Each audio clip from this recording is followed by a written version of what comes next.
Bismillahirrahmanirrahim. Assalamualaikum warahmatullahi wabarakatuh. Salatu wassalamu ala asrafil anbiya'i wal mursalin wa ala alihi washabbihi ajmain, amma ba'd.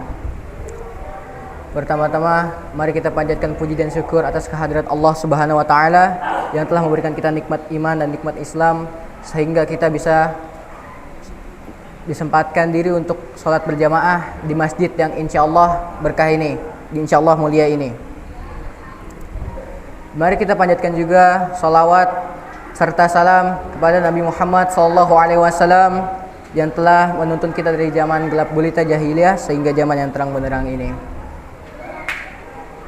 Bapak-bapak, ibu-ibu sekalian, pada 10 hari terakhir Ramadan itu adalah hari yang sangat spesial bagi kita semua, yang dimana terdapat diantaranya itu ada malam Lailatul Qadar, yang dimana banyak sekali keistimewaan yang dimiliki malam Lailatul Qadar ini, yang kita sendiri ini tidak tahu tepatnya di mana malam Lailatul Qadar. Maka yang harus kita lakukan adalah kita harus banyak-banyak beribadah, banyak-banyak sholat, banyak-banyak berbuat baik di 10 hari terakhir Ramadan ini. Nah, caranya ialah sebenarnya kita harus memulai semuanya dari awal Ramadan. Jadi kita mulai beribadah dari awal Ramadan, mulai berbuat hal-hal baik di awal Ramadan, sehingga insyaallah kita akan terus berbuat baik sampai selesai Ramadan ini. Rasulullah SAW bersabda, barang siapa salat pada malam Lailatul Qadar karena iman dan mengharapkan pahala, diampunilah dosanya yang telah lampau. Hadis riwayat Bukhari Muslim. Inna anzalnahu fi Lailatul Qadar. Sungguhnya kami telah menurunkan Al-Quran pada Lailatul Qadar. Wa ma adraka ma Lailatul Qadar. Tahukah kamu apa itu Lailatul Qadar? Lailatul Qadri khairum min alfi syahr. Lailatul Qadar ini itu adalah malam terbaik dari 1000 bulan.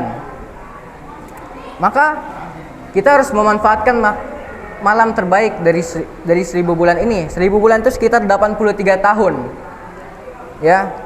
Maka yang harus kita lakukan adalah kita perbanyak beribadah di 10 hari terakhir ini, sehingga kita insyaallah mendapatkan malam Lailatul Qadar ini.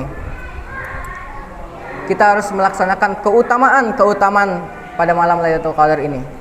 Maka yang pertama, keutamaannya itu adalah Lailatul Qadar ini memiliki pahala setara dengan beribadah 83 tahun.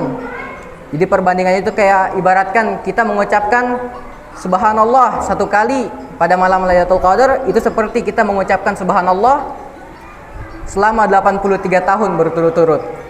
Begitupun ibadah yang lainnya, kita sholat, kita ibadah yang lainnya, kita berbuat baik, itu dihitung seperti kita berbuat baik 83 tahun berturut-turut. Yang kedua, inilah bulan keampunan dan keberkahan. Seperti yang saya bilang di awal tadi, barang siapa sholat pada malam Lailatul Qadar karena iman dan mengharapkan pahalanya, maka diampuni dosanya yang telah lampau. Jadi kita harus manfaatkan 10 hari terakhir ini. Di antaranya ada malam yang sangat berharga bagi kita semua. Dan yang ketiga keutamaannya ialah doa kita insyaallah akan dijabah oleh Allah Subhanahu wa taala. Seperti yang Rasulullah anjurkan kepada kita, yaitu doa Allahumma innaka afuwun karim tuhibbul afwa fa'fu anni, yang artinya ya Allah, sungguhnya Engkau Maha Pengampun dan Engkau menyukai pengampunan, maka ampunilah aku. Maka itu yang dianjurkan Rasulullah SAW untuk kita lakukan doa itu di setiap malam kita, karena ini adalah malam penuh pengampunan dan Allah sangat menyukai orang-orang yang meminta ampun pada Allah, yang mendekatkan diri kepada Allah. Maka kita harus memanfaatkan malam itu. Semoga kita semua tidak ada yang melewatkannya.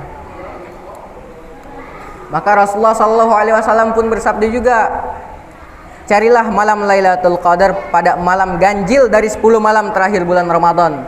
Hadis riwayat Bukhari Muslim. Ya, jadi kita harus konsisten, terutama pada 10 hari terakhir Ramadan. Kita harus konsisten beribadah. Kita harus naikkan iman kita, naikkan ibadah kita, amal baik kita naikkan semuanya. Tinggalkan hal-hal yang buruk-buruk. Kita coba mendekatkan diri kepada Allah. Siapa tahu ini hidayah dari Allah. Dari malam Lailatul Qadar ini kita mendapat hidayah, lalu kita bertaubat kepada Allah. Dan ada beberapa tanda kalau ada malam Lailatul Qadar pada malam ini. Ada tanda-tanda, yaitu tanda-tandanya ialah matahari saat pagi itu halus menyinarnya, dia tidak menyilaukan kita semua. Dia bersinar dengan halus, tidak menyilaukan kita, tidak terang. Lalu udara malam itu tidak dingin, tidak panas juga. Jadi sangat tenang. Yang ketiga itu adalah kita merasakan malam yang berbeda dari biasanya. Yang dimana pada malam Lailatul Qadar ini hati kita terasa lebih tenang, lebih sejuk, kita lebih merasakan perubahan pada malam ini. Amalan yang dianjurkan juga pada saat Lailatul Qadar adalah salat malam, salat tahajud, salat witir, sangat dianjurkan untuk mendapatkan pahala yang sangat besar insyaallah. Yang kedua ialah membaca Al-Quran. Perbanyaklah membaca Al-Quran sebagai bentuk penghormatan terhadap malam turunnya wahyu, dan zikir, memohon ampun, bersedekah, dan itikaf di masjid. Rasulullah itu selalu itikaf pada 10 hari sebelum Ramadan berakhir untuk mendapatkan malam Lailatul Qadar. Maka pada 10 hari terakhir ini adalah waktu yang harus kita manfaatkan untuk kita merubah diri, untuk kita mendekatkan diri kepada Allah. Dan banyak keistimewaan ini dan sangat rugi bagi siapa orang yang melewatkannya. Maka jangan sampai kita menjadi golongan orang-orang yang rugi itu. Semoga kita mendapatkan malam Lailatul Qadar. Maka kenapa malam Lailatul Qadar ini tidak ada yang tahu? Karena agar kita ini tidak malas. Kita ini tidak malas untuk beribadah. Jadi kita harus tekun di minimal 10 hari terakhir sebelum Ramadan berakhir. Kita harus perbanyak ibadah kita, perbanyak doa kita, perbanyak bertaubat kita, kurangi maksiat, lakukan hal-hal baik, tinggalkan yang buruk-buruk. Itu semua harus dimulai. Rugi orang-orang yang tidak berubah di bulan Ramadan, malu. Kita harus ubah diri kita menjadi lebih baik dari hari per hari. Mungkin itu saja yang dapat saya sampaikan. Semoga tausiah yang singkat ini bisa bermanfaat bagi kita semua. Semoga kita semua mendapatkan keberkahan dari Allah Subhanahu wa taala dan kita mendapatkan malam Lailatul Qadar kita. Wabillahi taufik wal hidayah. Wassalamualaikum warahmatullahi wabarakatuh.